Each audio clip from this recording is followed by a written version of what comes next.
Hi అండి అందరికీ welcome to Hema Madhu talks. So Kartika మాసం వచ్చింది కదండి. కార్తీక మాసం అనేటప్పటికి మనకి స్వామిలు పూజలు ఇంకా స్వామిలకి చాలామంది అన్నప్రసాదం అయితే పెట్టుకుంటారు కదండి. సో అలానే మేము ఇక్కడ వడ అయితే పెట్టుకుంటున్నామండి. వడ అంటే టిఫిన్స్ పెట్టుకుంటున్నామండి. సో ఇది రుద్రాంశ చిన్నప్పుడు అంటే పుట్టినప్పుడు పెట్టుకోవచ్చు అని చెప్పేసి అనుకున్నాము. సో ఇంకా అప్పుడు కుదరక మా తన్విక పుట్టిన తర్వాత అది జరుగుతుంది. సో దానికంటే ముందుగా కార్తీక మాసం అనేటప్పటికి మా విలేజ్లో ఒక ట్రెడిషన్ అయితే ఉంటుందండి. సో దానికోసం మీకు కొన్ని విషయాలు షేర్ చేద్దామని చెప్పేసి అనుకుంటున్నాను. ప్రతి కార్తీక మాసంలో ఈ ఈవెంట్ అయితే జరుగుతుందండి. అదేంటంటే సాంబశివుని తీసుకురావడం, గౌరీదేవిని తీసుకురావడం అనేది జరుగుతుంది. ఫస్ట్ గౌరీదేవిని అయితే తీసుకొని వస్తారు, తర్వాత కొన్ని డేస్ గ్యాప్ ఇచ్చి సాంబశివుని తీసుకొని వస్తారు. సాంబశివుని తీసుకొని వచ్చినప్పుడైతే ఇలా విలేజ్లో గెటప్స్ అయితే వేస్తారండి. డిఫరెంట్ గెటప్స్ అయితే వేస్తారు. సో సంబరంతో అయితే తీసుకొస్తారండి. దానికి సంబంధించి మార్నింగ్ నుంచి అయితే చాలామంది ఫాస్టింగ్ అయితే ఉంటారు. అదేంటంటే పిల్లలు పుట్టిన వాళ్ళు ఇంకా పెళ్ళిళ్ళు కాని వాళ్ళు ఉంటారు కదండి, అలాంటి వాళ్ళందరూ ఫాస్టింగ్ అయితే ఉంటారు. సో దేవుణ్ణి తీసుకురావడానికి వెళ్ళినప్పుడు వాళ్ళు కూడా వెళ్తారు, ఆ పూజలో ఇన్వాల్వ్ అవుతారు. సో ఇక్కడ వచ్చేసి గెటప్స్ వేస్తారని చెప్పాను కదా. చిన్నపిల్లలు వేస్తే వాళ్ళ పేరెంట్స్ వాళ్ళతో పాటు ఉంటారు, పెద్దవాళ్ళు వేస్తే వాళ్ళ ఫ్రెండ్స్ అయితే వాళ్ళతో ఉంటారు. కానీ వీళ్ళు గెటప్స్ వేసేవాళ్ళు అయితే మాత్రం చాలా గ్రేట్ అని చెప్పాలి. ఎందుకంటే ఆఫ్టర్నూన్ ఈవినింగ్ స్టార్ట్ అవుతుంది. ఇది స్టార్ట్ అయ్యి మిడ్-నైట్ 1:32 ఆ టైం వరకు ఉంటారండి పూజ అయ్యేంత వరకుని. అప్పుడు దాకా ఉండడం అంటే చాలా గ్రేట్ అని చెప్పాలి. సో ఇక్కడ మీరు చూస్తున్నారు కదా, ఈ ఎంటీ పల్లకి అయితే తీసుకొని వెళ్తారండి. అట్నుంచి వచ్చినప్పుడు దేవుని తీసుకొని వస్తారు అందులోని. దానికి ఫాస్టింగ్ ఉన్న వాళ్ళందరూ దాని ముందు నడుస్తూ ఉంటారు. సో ఇంకా చాలా సరదాగా అయితే ఉంటుందండి ఈవెంట్ మొత్తం.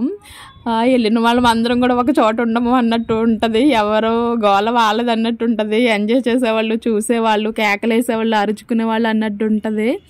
సో ఇక్కడ వచ్చేసి ఇంకా మా అమ్మ వాళ్ళతో అయితే వెళ్ళాను, కానీ మా అమ్మ వాళ్ళు కూడా మిస్ అయిపోయారు. వాళ్ళు ఒక వైపు వెళ్ళిపోయారు, నేను నవ్య ఒక చోట అయితే ఉండిపోయాము. సో ఇంక మేమైతే పూర్తిగా చివరి వరకు వెళ్ళలేదు, కానీ తన్విక పడుకుంది, మళ్ళీ లెగుస్తుందని చెప్పేసి వెళ్ళి దండం పెట్టుకొని అయితే వచ్చేసాము. సో అమ్మ వాళ్ళు అయితే ఎండింగ్ వరకు ఉన్నారు, అయ్యేంత వరకు.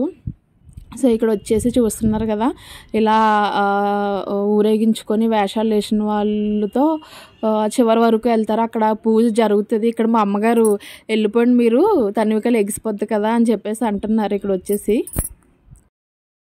సో ఇక్కడ వచ్చేసి చూసుకుంటూ నవ్య నేను ఒక చోట అయితే ఉండిపోయాము. ఈలోపు పక్కన వాళ్ళు వచ్చి మా అబ్బాయి ఏడని చెప్పేసి అడుగుతున్నారు ఇక్కడ.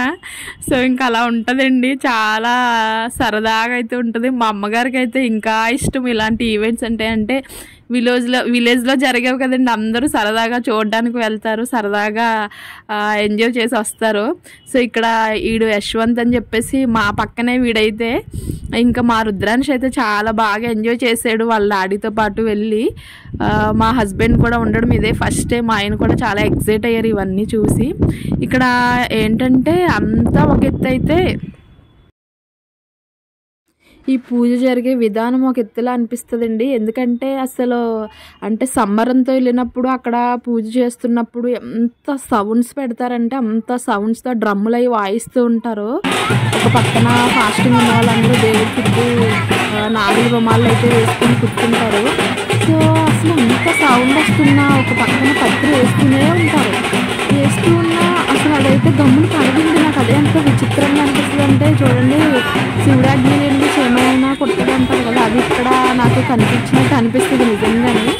అసలు వాళ్ళు కూడా ఏంటంటో చేస్తారండి. అది చేసిన తర్వాత కానీ ఆ పత్రి ఒళ్ళో పడదు.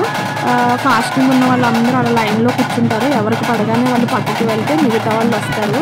సో ఇంకా అబ్బాయిలు అయితే పల్లకి ఉంటుంది కదండి, ప్రతి ఒక్కరు కూడా ఆ పల్లకిని అయితే మోస్తారు ఫాస్టింగ్ ఉన్న వాళ్ళందరూ. సో నిజంగా ఏంటంటారు, ఏ కోరికైతే కోరుకొని ఉంటారో అది కంపల్సరీ నెరవేరుతుందండి. నా పెళ్ళికి ముందు కూడా ఇలానే పల్లకి కింద నుంచి వెళ్ళి దండం పెట్టుకోమంటే పెట్టుకున్నాను. నాకంటే అయితే అంత మూఢనమ్మకం ఉండదు, కానీ ఏదో పెద్దవాళ్ళు చెప్పిన మాట అయితే ఆలోచిస్తాను. అంతా మరీ మైండ్లో పెట్టేసుకొని, కానీ నిజంగా ఆ బ్లెస్సింగ్స్ అయితే మనం కంపల్సరీ చూస్తాము.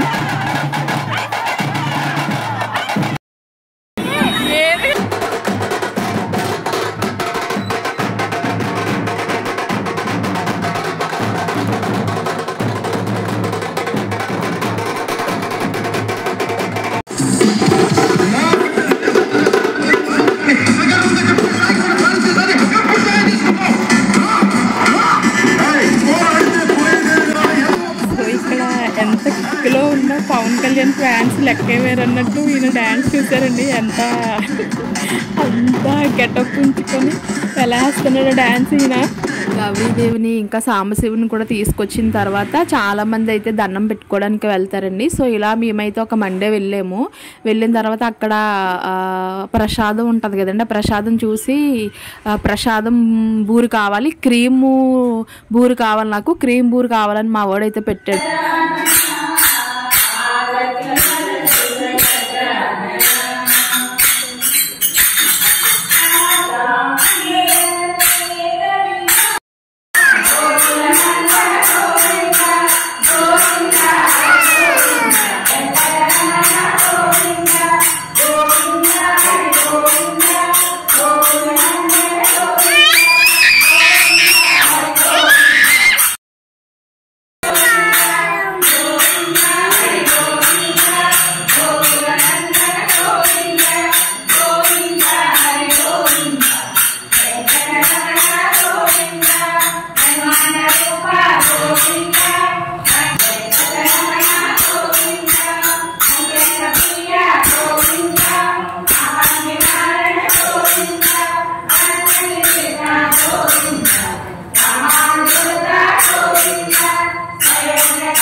చెప్పాను కదండి స్వామిలకి వడపెట్టుకున్నామని. సో టోటల్ కౌంట్ ఎంత ఉంటారంటే 35 మెంబర్స్ అన్నారు. క్యాటరింగ్కి అయితే ఇచ్చేసాము.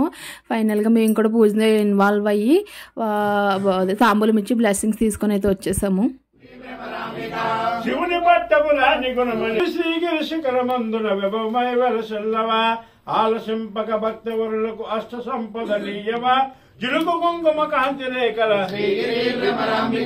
జిలుకు కుంకుమ కాంతి సాక్షి గణపతి గన్న తల్లివి సద్గుణావతి సాంబవి మోక్షము సిగుడు కనుక దుర్గపు మూల కారణ శక్తివి శిక్ష చేతువు ఘోర భూముల శిక్ష చేతువు ఘోర భూముల విగ్రహంబుల కల్లగణమై వెలయి శోభన కాలిని అగ్రపీఠమునందు వెలసిన ఆగమాది విచారిని శేఖర మీద వరములిత్తు శేఖర మీద వరములిత్తు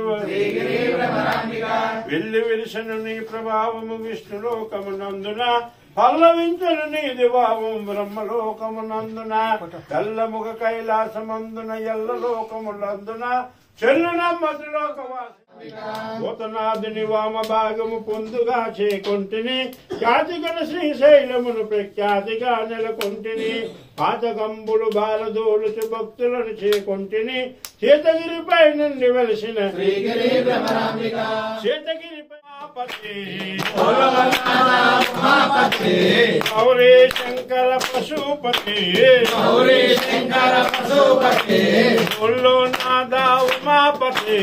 బోలో నాదా ఉమాపతి గౌరీ శంకర పశుపతి హర శివ హర శివ